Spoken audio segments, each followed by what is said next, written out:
Dinas Pemadam Kebakaran dan Penyelamatan Damkar Mat Kabupaten Lampung Selatan membantu melepaskan cincin yang tersangkut di jari Kapolsek Seragi Ibtu Adi Chandra Kamis 24 April 2025.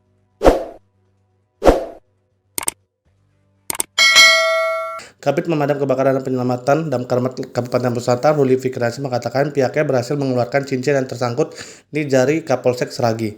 Kapolsek Seragi Bapak Adi Chandra selaku datang ke kantor Damkar Mat Posko Kalianda meminta tolong kepada anggota untuk membantu mengeluarkan cincin yang tersangkut di jari tengahnya. Anggota memulai mengeluarkan cincin dari tangan Kapolsek tersebut sekitar pukul 12:30 siang. Petugas memasang plat besi untuk menahan agar jari tengah Kapolsek tersebut tidak terluka terkena besi pemotong. Lalu petugas menyiapkan mesin gerinda untuk melepaskan cincin yang tersangkut di jari tengah polisi tersebut. Kemudian secara perlahan petugas mulai memotong cincin tersebut. Dengan sangat hati-hati petugas memotong cincin yang tersangkut di jari tengah polisi tersebut. Petugas berhasil memotong cincin di jari tengah Kapolsek tersebut tidak sampai menyebabkan jari polisi tersebut terluka. Petugas berhasil mengevakuasi cincin tersebut sekitar pukul 12:30 siang.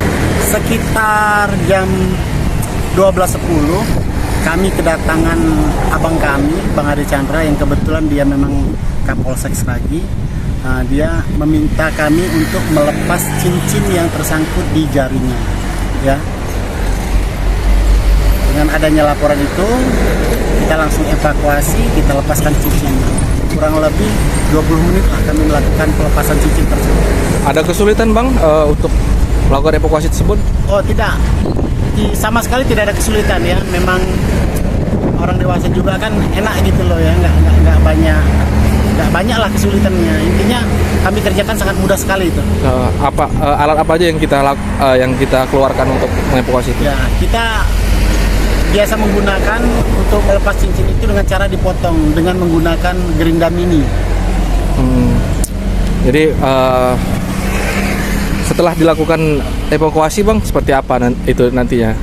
Apakah nanti dibawa ke puskes apa bagus? Enggak, kita melakukan pelepasan cincin itu tanpa ada luka sedikit pun ya.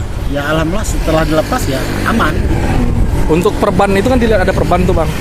Apa itu fungsinya perban? Oh ya, perban itu memang abang kita itu sudah ada luka gitu loh. Dia buat apa itu sehingga jari-jari yang ada di perban-perban yang ada di jarinya itu luka akibat aktivitas beliau. Udah berapa lama itu cincin itu? Ya, kurang lebih berapa ya, dia cukup lama lah. Akhirnya dia memutuskan untuk minta tolong ke Damkar ya? Akhirnya dia memutuskan untuk dilepas cincinnya.